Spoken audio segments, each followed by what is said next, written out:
Morning, welcome. This is Jamb here. 2016 government past question. Question number 2 says, during the Civil War, the major power that expressed moral support for Biafra's self-determination was dash. During the Civil War, the major power that expressed moral support for Biafra's self-determination was dash. And what we'll talk of the power here represents a state or country,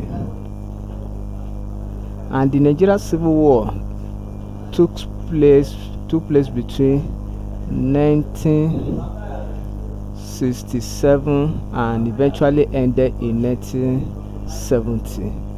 So option A is Great Britain, B is United Nations, C is China, D is France.